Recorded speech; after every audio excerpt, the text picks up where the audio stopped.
जय जय श्री राधे। आज मैं आपको एक ऐसी सत्य घटना के बारे में बताने जा रहा हूँ जिस पर यकीन करना थोड़ा सा कठिन है, पर यह घटना बिल्कुल सत्य है। आज भी वृंदावन में आपको उन महान संत के बारे में जानने को मिलेगा जिनका इस घटना में वर्णन है। लगभग 40 वर्ष पहले की ये घटना है। श्रीधाम वृंदावन में एक संत घूमते थे। उन्हें देखकर कोई ये नहीं बोलता था कि स्वामी जी आ रहे हैं, संत आ रहे हैं या बाबा जी आ रहे हैं। वह एक ही बात कहते कि जज साहब आ रहे हैं। उन्हें देखकर हर कोई बार बार कहता कि जज साहब आ रहे हैं, जज साहब आ रहे हैं। एक महात्मा ने पूछा, इन्हें जज साहब क्यों बोलते हैं सब? तो एक संत ने बड़ा ही अद्भुत उत्तर दिया कि पहले ये जज ही थे।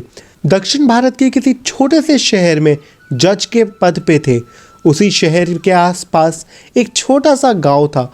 गांव में रहने वाला एक केवट इतना सरल आदमी था कि जब भी कोई उससे पूछता कि भैया ये बात कैसे, तो केवट कहता, रघुनाथ जी जाने, मैं तो कुछ नहीं जानता। इतना सरल था वह। लोगों ने उसका इसी सरलता के कारण नाम भोला रख दिया। कोई कहते कि भोला भैया ये बात कैसे, तो कहता, रघुनाथ जी जाने, मैं तो कुछ नहीं जानता। केवट के 2 बेटे और 1 बेटी थी। बेटी विवाह के योग्य हुई, सयानी हुई।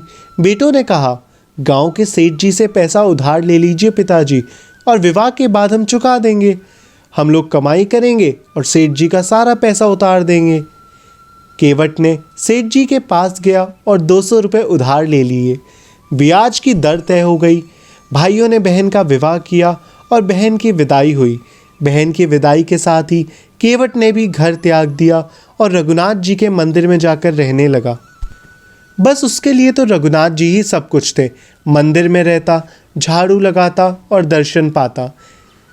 बेटों ने कमाई करी, पैसा इकट्ठा किया और केवट को लाकर दे दिया कि सेठ जी से आपने उधार लिया तो ये चुका दीजिए।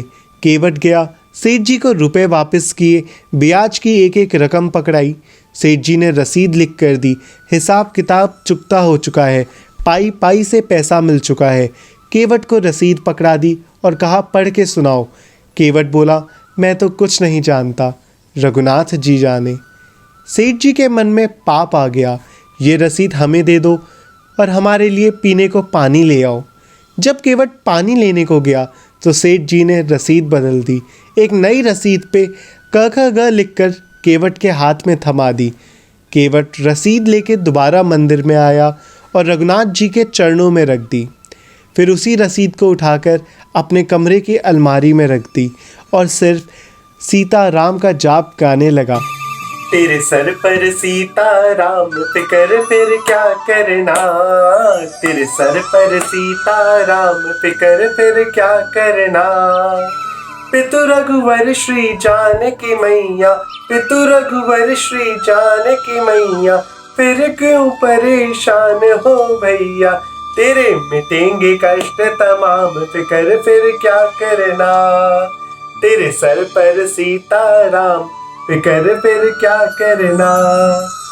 जो जन राम कथा सतसंगी, जो जन राम कथा सतसंगी, उनके सहायक श्री बजरंगी, उनके सहायक श्री बजरंगी, मिटेंगे कष्ट तमाम, फिकर फिर क्या करना। तेरे सर पर सीता राम फिकर फिर क्या करना। इसी भाव में रहता केवट ने भगवान के भरोसे सब छोड़ दिया था और सेठ जी ने केवट के ऊपर मुकदमा कर दिया और मुकदमा इन्हीं जज साहब की अदालत में आया। तारीख पर केवट उपस्थित हुआ। जज साहब ने कहा, केवट क्या तुमने सेठ जी से रुपए उधार लिए थे? केवट बोला, जी हुजूर, पैसे लिए थे मैंने इनसे। तो क्या तुमने चुका दिए? हाँ जी, मैंने एक एक पाई चुका दी है। तो कोई प्रमाण है तुम्हारे पास? जज साहब ने कहा। जज साहब को केवट ने वह रसीद पकड़ा दी। उस रसीद में तो कुछ भी नहीं लिखा था। जज साहब ने कहा, इस रसीद से तो कुछ साबित नहीं होता केवट। केवट रोने लगा, माई बाप, हम तो कुछ नहीं जानते, हमने तो एक एक पाई इन्हें लौटा दी थी। जज साहब को दया आने लगी। अच्छा रो मत, तुम ये बताओ, जब तुमने सेठ जी को पैसे लौटाए थे तो क्या तुम्हारे और सेठ जी के बीच में कोई था? कोई भी उस वक्त वहाँ उपस्थित था? केवट बड़ी सरलता से उसी भाव से बोल उठा कि जज साहब, हमारे और सेठ जी के बीच में सिवा रघुनाथ जी के कोई नहीं था। उसने रघुनाथ जी का नाम लिया। जज साहब को लगा रघुनाथ जी इन्हीं के गांव में रहने वाले कोई सज्जन है। अच्छा, तुम जाओ, अगली तारीख को आना। जज साहब ने अपने ही खर्चे से रघुनाथ जी के खिलाफ सम्मन जारी कर दिया। अब चपरासी पूरे गांव में घूम घूम कर रघुनाथ जी को ढूंढने लगा, पर रघुनाथ जी का कहीं पता नहीं मिला। किसी ने कहा रघुनाथ जी का मंदिर ज़रूर है गांव में। चपरासी बोला वही बता दो।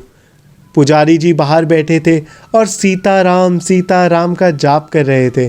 चपरासी ने पूछा क्या यही रघुनाथ जी का मंदिर है? तो चपरासी को लगा कि यही रघुनाथ जी है। चपरासी बोला तो ये लो। पुजारी जी ने देखा सम्मन। मन में सोचने लगे, जब भगवान ने मंगा ही लिया है तो अब हम वापस क्यों लौट आए। हस्ताक्षर पुजारी जी ने कर दिया। चपरासी समझ गया यही रघुनाथ जी हैं।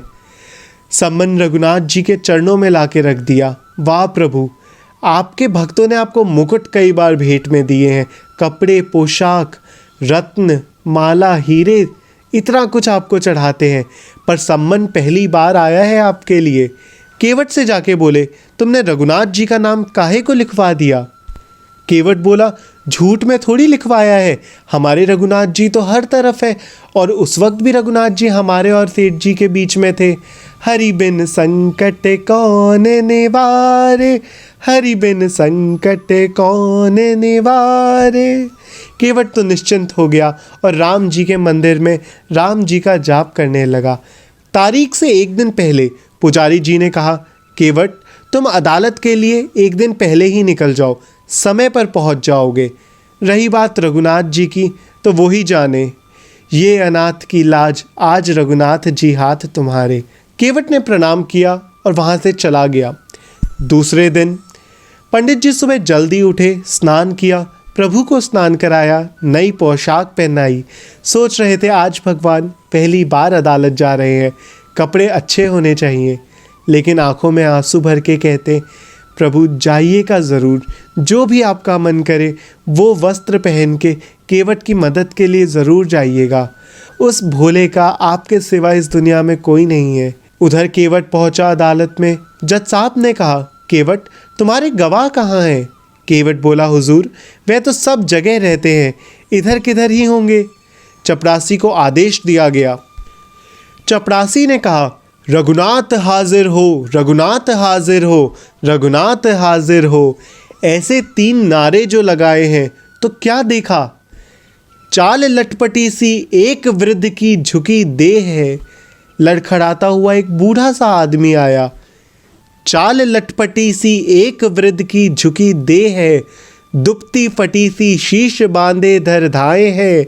हाथ माहे छड़ी, पड़ी गले तुलसी की माल, माथे पर रोड़ी चारू चंदन चढ़ाए है। साहब के सामने विनीत चपड़ासी के साथ आज रघुनाथ जी गवाह बनी आए हैं, आज रघुनाथ जी गवाह बनी आए हैं। केवट ने प्रणाम किया। सेठ जी तो चौंक गए कि ये कौन आ गया। जज साहब ने कहा क्या तुम्हारा ही नाम रघुनाथ है? उन्होंने कहा जी हाँ। केवट ने रुपये वापस किए थे सेठ जी को, कोई प्रमाण है तुम्हारे पास? तब रघुनाथ जी कहते हैं सेठ जी ने 1-1 रुपये वापस लिया था, पर इनके मन में पाप समा गया, बेईमानी आ गई। केवट को और सेठ जी को यहीं पर रखा जाए। इनके मकान के सामने वाली बैठक में 3 अलमारियां हैं।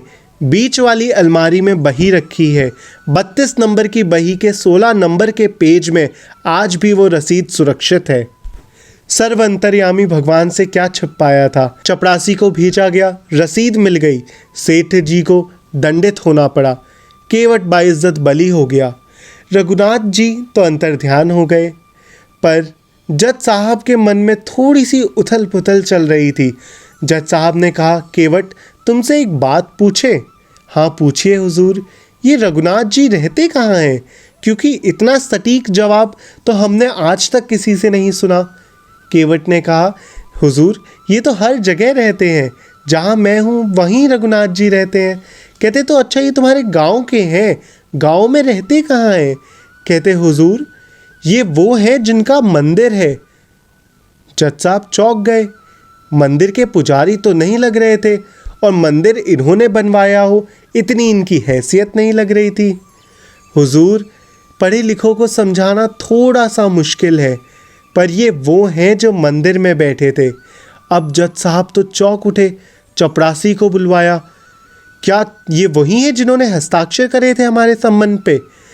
तब हुजूर, ये वह तो नहीं है जिन्होंने हस्ताक्षर किए थे। तब जज साहब को सारा रहस्य पता लगा और जज साहब खड़े खड़े रोने लगे, भाव विभोर हो गए। रोते रोते बंगलों पर आए।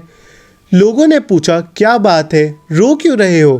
तो उन्होंने यही कहा, शुक सारद नारद शेष गणेश के नहीं ध्यान में आते रहे, विनीत अदालत में केवटा के गवाह रघुनाथ जी कहाते रहे।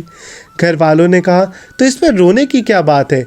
ये तो हर्ष की बात है, खुशी की बात है कि आपने रघुनाथ जी के दर्शन करे और आए थे तो जाना भी था, तो दुखी होने की क्या बात है? तब जज साहब बोले, दुख तो केवल इसी बात का है, कुर्सी पे बना जज बैठा रहा, जगदीश खड़े समझाते रहे।